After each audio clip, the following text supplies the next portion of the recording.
तो hello friend, आज topic हूँ आमर क्लीन अप। तो क्लास 2 आम स्टार्ट करवा क्लीन अप रे। क्लास 1 ले आमर थ्रेडिंग थिला, क्लास 2 टा आम क्लीन अप करवा। तो क्लीन अप कौन, यह करने द्वारा कौन लाभ होता है? क्लीन अप एमती एक प्रक्रिया जहाँ द्वारा आम स्किन लो dust sunburn oil control pores को ओपन करें। तो क्लीन सेकेंड पॉइंट आसी क्लीन अप द्वारा स्किन प्रॉब्लम कम देखा जाए एवं ब्लैक हेड्स व्हाइट हेड्स कमी जाए। थर्ड पॉइंट आसूची क्लीन अप आम 10 to 15 डेज मध्य करि परिबा। तो 7 डेज रे जदि होम रे आपण करूचंती घरे यूज करचंती ताले 7 दिन मध्य करि परिबे। जदि सालोन ले करूचंती ताले 10 to 15 डेज मध्य रे आपण करि परिबे। तो तापरे आसूची सेकंड पॉइंट हमरो step 2 clean up use product. आम क्लीन अप रे कौन कौन प्रोडक्ट यूज करती तो ओडिया रे मध्य मुझे लिखी देछि। देखंतु मुझे इंग्लिश रे लिखिछि। तो फेशियल बैंड, मीडियम साइज रो towel, tissue, cleansing milk, scrub, cotton, blackhead file, face trimmer, face pack, face massage.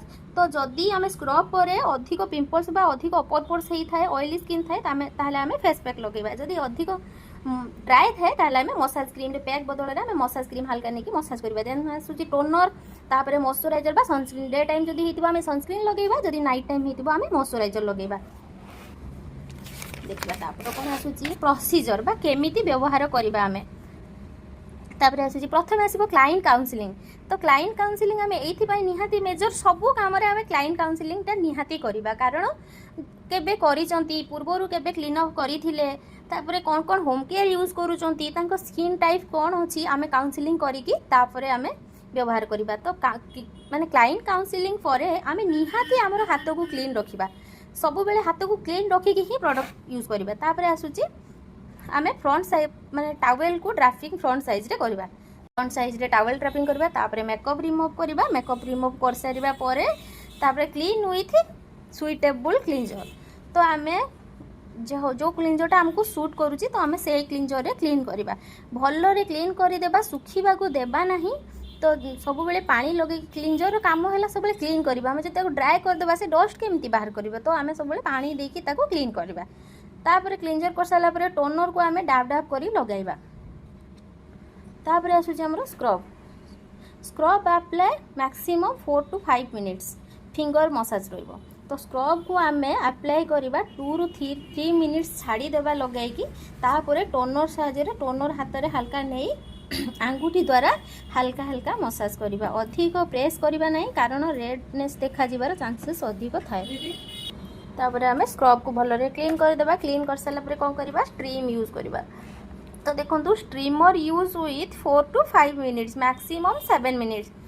सब स्ट्रीम दबा आमे 4 to 5 मिनिट। जदि बेसी टिके अधिक ऑयली अछि तो आमे कि पिंपल्स अधिक अछि ब्लैकेट्स अधिक अछि बाहरुनी ताले मैक्सिमम आमे 7 मिनिट दबा, ताठो अधिक देबा नहीं। तो तापर कोन आसुची ब्लैकेट्स पिन सहाय्य रे ब्लैकेट्स रिमूव करबा। व्हाइट हेड्स बाहर करबा। देन टोनर को डाब डाब करी लगाइबा। जहाँ व्हाइट हेड्स ब्लैक हेड्स अच्छी ताको आमे बाहर करी टोनर को डाब डाब करी लगेबा।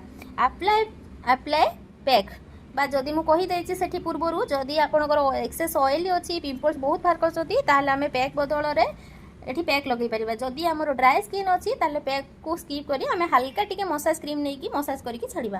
तो apply pack depending on skin type. आम स्किन डिपेंड करे आमे पैक दरकार कि मसाज क्रीम दरकार। For 7 to 10 minutes then wipe clean. तो आमे 7 ରୁ 10 मिनिट भितर पैक को क्लीन कर देबा। Emulsify the pack and clean with tissue. आमे सब बेले इमल्सिफाई करिकी ताकू आमे क्लीन करबा। पैक को आमे इमल्सिफाई करिकी ही क्लीन करबा। खाली सेमती क्लीन करले हमर स्किन टा टाणी होता है। तो आमे ताकू इमल्सिफाई हल्का कर देबा वाटर द्वारा। तापर आमे ताकू क्लीन कर देबा। Apply lotion moisturiser SPF 30 above during day time. तो जदि डे टाइम अच्छी मुझे कहली जमीका SPF आप यूज करेंगे। जदि नाइट टाइम अच्छी लोशन बा मॉइस्चराइजर यूज करेंगे। तो आपन एई टाइप रो आपन थ्योरी तैयारी करि देबे। भलो लागिथिबो वीडियोटी आपन लाइक करंतु शेयर करंतु सब्सक्राइब करंतु। तो मु आपन को नेक्स्ट आउरी जहाँ सब अच्छी मु आपन को सब विषय रे भलो रे कहिबी। तो भलो रे बुझेबी। मोर बुझेबा केमती लागुची आपन माने मते कमेंट द्वारा जणांतु। Thank you so much.